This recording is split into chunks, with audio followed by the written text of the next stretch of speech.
Halo teman-teman semua, balik lagi sama aku Agus Arta. Dan pada video kali ini aku mau bahas soal SKD, yaitu TKP atau tes karakteristik pribadi. Tanpa berbasa-basi lagi, di sini aku langsung aja masuk ke soal yang pertama. Anda sebagai pemimpin proyek besar, namun proyek yang Anda pimpin belum memberikan hasil yang optimal, dikarenakan ketidakkompakan antara sesama anggota. Maka respon yang Anda akan lakukan adalah A. Memberikan arahan kepada seluruh anggota serta memperbaiki hasil proyek untuk mendapatkan hasil yang optimal. Oke, ini bisa jadi ya, kita simpan dulu. Yang B, memberikan sanksi bagi anggota yang tidak serius dalam bekerja. Oke, simpan dulu. Yang C, memberikan laporan kepada pimpinan bagi anggota yang melakukan kesalahan. Oke. Lalu opsi yang D, tidak mampu melakukan apapun karena niat dari anggota. Ini menurut aku udah bukan jawaban dengan poin tertinggi ya. Jadi opsi yang D ini kita bisa eliminasi aja. Lalu opsi yang E, memberikan contoh bagi anggota untuk menyelesaikan proyek besar. Nah, jadi dalam kasusnya ini kan kalian sebagai pimpinan proyek ya. Tapi di dalam proyek itu nggak ada kekompakan antar anggotanya. Nah, jadi supaya kekompakan tersebut bisa terbentuk, maka opsi yang paling tepat adalah opsi yang A ya teman-teman, dengan memberikan arahan kepada seluruh anggota serta memperbaiki hasil proyek untuk mendapatkan hasil yang optimal. Jadi opsi A itu poinnya 5 ya teman-teman. Lalu untuk poin 4 itu ada di opsi yang E, dengan memberikan contoh bagi anggota untuk menyelesaikan proyek besar. Gitu. Jadi setelah diberikan arahan, barulah kalian itu bisa memberikan contoh gitu ya teman-teman. Lalu untuk poin 3 itu ada di opsi B, dengan memberikan sanksi. Jadi kalau misalkan cara yang pertama dan yang kedua tadi itu nggak efektif ya, barulah bisa diberikan sanksi yang lebih tegas ya. Nah, opsi yang paling terakhir ya menurut aku, yang poinnya 2 itu adalah opsi C, dengan memberikan laporan kepada pimpinan. Jadi kalau kalian ingin melaporkan kepada pimpinan, itu setidaknya kalian itu udah melakukan usaha semaksimal mungkin, tapi tetap aja gitu loh, nggak ada perubahan sama sekali antara anggota di proyek tersebut. Oke, mungkin aku langsung aja lanjut ke soal berikutnya. Kelompok Anda kesulitan mengerjakan tugas yang diberikan oleh dosen. Anda selaku ketua kelompok sudah mencari berbagai macam solusi, namun belum juga ditemukan. Maka respon yang Anda lakukan adalah A. Mengumpulkan semua anggota untuk mencari jawaban atas tugas yang diberikan secara bersama-sama. B. Selaku ketua membagi tugas secara adil kepada anggota. C. Saya mendelegasikan tugas tersebut kepada anggota. D. Menyerah atas tugas yang diberikan oleh dosen.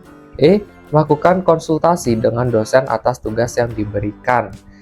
Oke, ini sebenarnya aku yakin kalian udah tahu ya opsi mana dengan poin tertinggi. Tapi di sini aku akan bahas, jadi kalian ini sebagai ketua kelompok ya. Tapi kalian sebagai ketua itu nggak bisa menyelesaikan tugas yang dosen sudah berikan. Padahal kalian sebagai ketua itu sudah mencari solusi ya yang menurut kalian maksimal, tapi masih aja gitu loh, belum memberikan hasil yang terbaik. Jadi kalau kita sebagai ketua kelompok ya, itu kita juga harus mempercayakan kepada anggota untuk menyelesaikan suatu permasalahan gitu. Jadi karena kita berkelompok, otomatis pekerjaan itu harus kita selesaikan secara berkelompok. Opsi yang tepat dengan poin 5 adalah opsi yang A, dengan mengumpulkan semua anggota untuk mencari jawaban atas tugas yang diberikan secara bersama-sama. Gitu. Lalu aku juga mau bahas ya untuk poin 4 itu opsi yang E teman-teman, dengan melakukan konsultasi dengan dosen atas tugas yang diberikan. Kalau misalkan memang kalian sudah mengumpulkan anggota nih dan semua anggotanya itu kayak bingung juga, nggak tahu gitu loh cara menjawabnya gimana, barulah kalian bisa konsultasi ke dosen. Lalu poin 3 ada di opsi yang B, selaku ketua membagi tugas secara adil kepada anggota. Jadi kalau misalkan sudah dapat arahan dari dosen, barulah kalian bisa melakukan pembagian setiap anggotanya. Kayak gitu ya. Lalu opsi yang C, itu poinnya 2, dengan mendelegasikan tugas. Lalu poin 1 itu di opsi yang E, dengan menyerah atas tugas yang diberikan oleh dosen. Ini juga udah nggak mungkin ya. Oke, langsung aja next ke soal yang berikutnya. Sebelum aku lanjut ke soal berikutnya, banyak dari kalian nih yang tanya ke aku, "Kak, di mana sih tempat untuk latihan SKD CPNS?" Nah, di sini aku mau kasih tahu kalian kelas untuk latihan soal SKD buat yang masih awam banget nih dan masih awal ya untuk ikut tes SKD ini, karena di kelas ini juga ada live mentoring setiap malam selama 21 hari dan ada banyak benefit lainnya. Dimana lagi kalau bukan di Bisa CPNS. Untuk cara daftarnya, kalian bisa akses websitenya yaitu di bisacpns.com.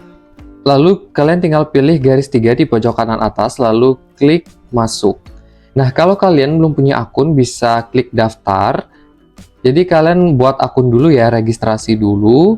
Nah, kalau seandainya kalian sudah daftar, kalian bisa langsung aja login dengan email dan juga password yang telah kalian buat sebelumnya. Lalu tinggal klik masuk. Setelah kalian masuk, tinggal pilih aja garis 3 di pojok kanan atas, lalu kalian klik pembelian SKD, dan kalian bisa di sini masukkan kode voucher dari aku ya, supaya kalian itu dapat potongan harga 20.000. Nah, kode vouchernya itu adalah Bisa CPNS Arta. Lihat besar kecil hurufnya ya teman-teman, huruf B-nya besar, huruf C-nya besar, dan juga huruf A-nya besar. Lalu tinggal kalian klik pakai. Nah, kalian bisa scroll ke bawah, di situ ada paket SKD VVIP Batch 3 2024. Nah, kalian bisa daftar paket ini ya teman-teman untuk mendapatkan penawaran terbaik dan juga kelebihan yang nanti bisa kalian nikmati tentunya. Tinggal klik beli. Lalu nanti kalian akan mendapatkan informasi pembayaran. Nah, untuk cara melakukan pembayarannya, kalian bisa tinggal klik aja. Dan kalian bisa sesuaikan juga ya untuk metode pembayarannya dengan menggunakan apa gitu. Jadi, misalkan nih untuk Bank BNI ya. Jadi di sini udah ada untuk virtual account dan juga nominal harga yang harus dibayarkan. Di sini tertera ya untuk tahapan-tahapan dalam melakukan pembayarannya. Jadi kalian nggak usah bingung lagi ya. Nah, dengan kalian ikut kelas itu, kalian bisa puas tuh tanya-tanya ke mentor karena ada benefit tadi ya.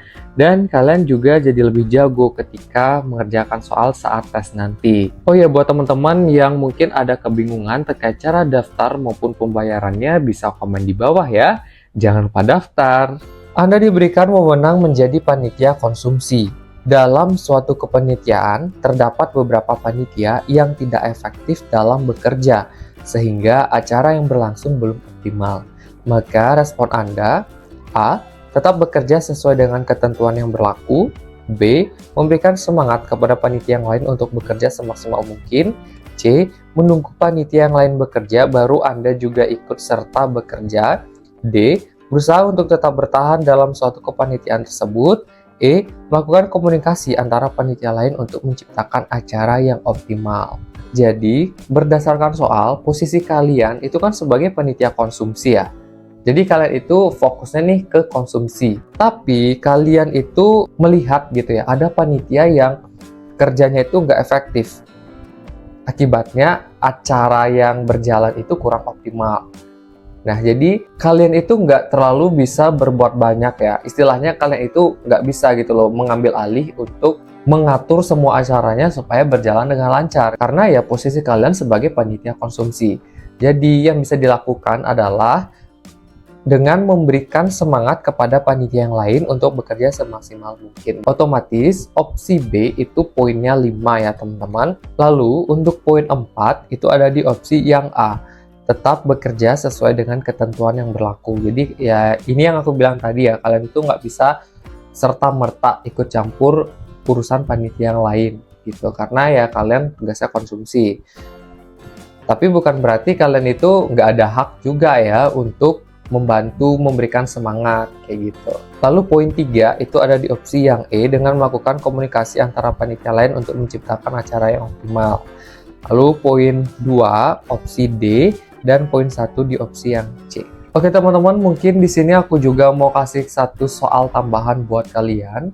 Kalian bisa jawab kira-kira opsi mana dengan jawaban yang paling tepat.